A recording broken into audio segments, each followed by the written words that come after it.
Welcome everybody to another Overrated review, the most casual reviews on all of the internet. I am Bradley Overrated, and today's video game that I am reviewing, I have to tell you right now, it is a game that was in fact created by PETA. The people eating tasty animals themselves have made a video game that is free to play on the Nintendo Switch, and now we are going to discuss said game.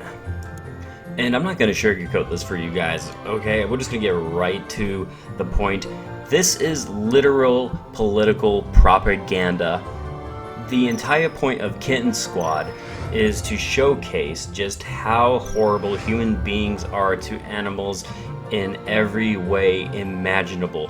And here's the crazy thing is I could almost even get behind a video game that wants to showcase this and kind of make a interesting topic, and so you can have a conversation with other people about it and do all that good stuff. This is not the right way to do it. It is way over exemplifying certain things. It's over exaggerating them, to say the slightest. It makes every single thing you can think out to be the worst, most cruel thing possible. So Kitten Squad is simple. You start a little homeworld, you talk to some animals, they will give you a bunch of quests, you leave the area, and then you have to shoot your way through little mini dungeons in an attempt to save, whether it be elephants, sheep, dolphins, etc., so on and so forth. You get the idea. That is the basic premise of it. But the problem I have is everything about this game is either really bad, because it's, it's a video game, you still have to play it, or it's very misleading, especially when it comes to the cutscenes. These cutscenes are designed for one thing and one thing only, not to bring you a very good video game, not to create an awesome dialogue, but to force feed you information about just how horrible your local farmer is.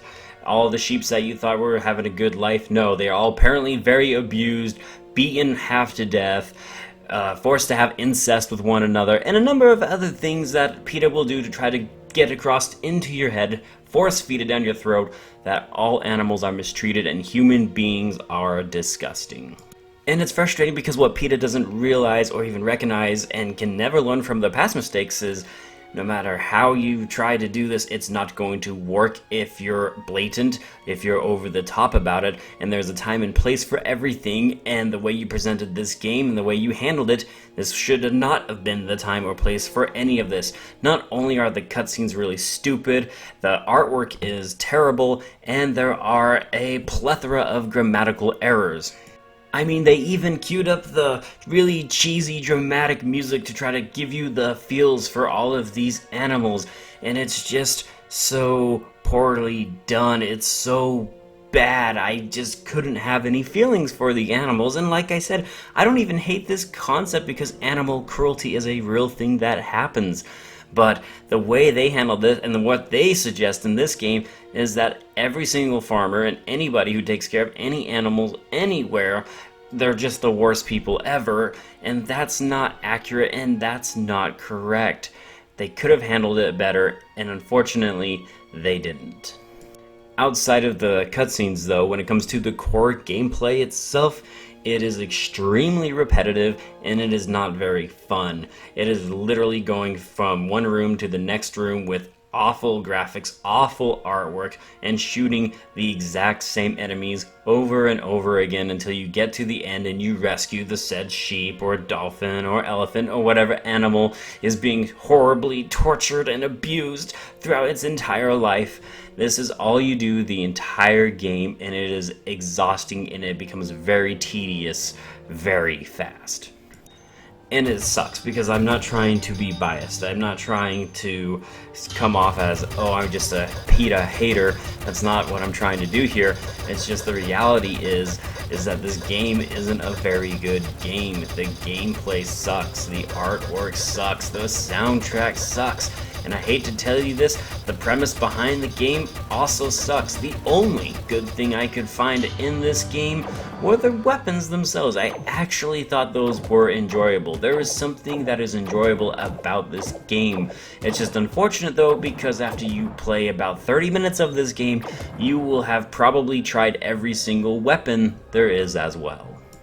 As you defeat your enemies, you will also be able to acquire coins. You can use these coins to unlock more characters. You do not have to just use a Kitten in Kitten Squad, which I appreciate, but all of the character designs are terrible except the cow.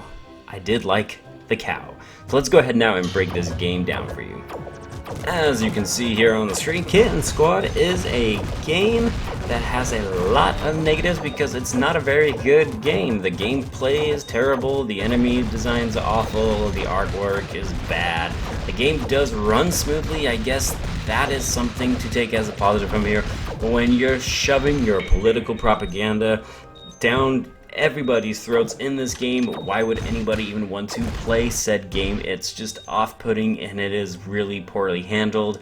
And I am sorry, PETA, but I'm obviously going to have to give Kitten Squad for the Nintendo Switch an F. This should not be surprising in the slightest to see that I would fail this game, and I even tried to look for the positives in it, and I still had a hard time because it's hard to find something positive in a game that just makes you want to vomit.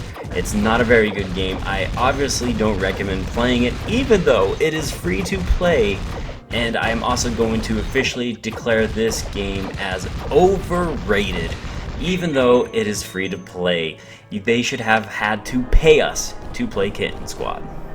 Alright guys, thank you so much for watching this video. I hope you enjoyed it, and I will see you guys on the next Overrated review. I am Bradley Overrated, out like a trout. Have a good one.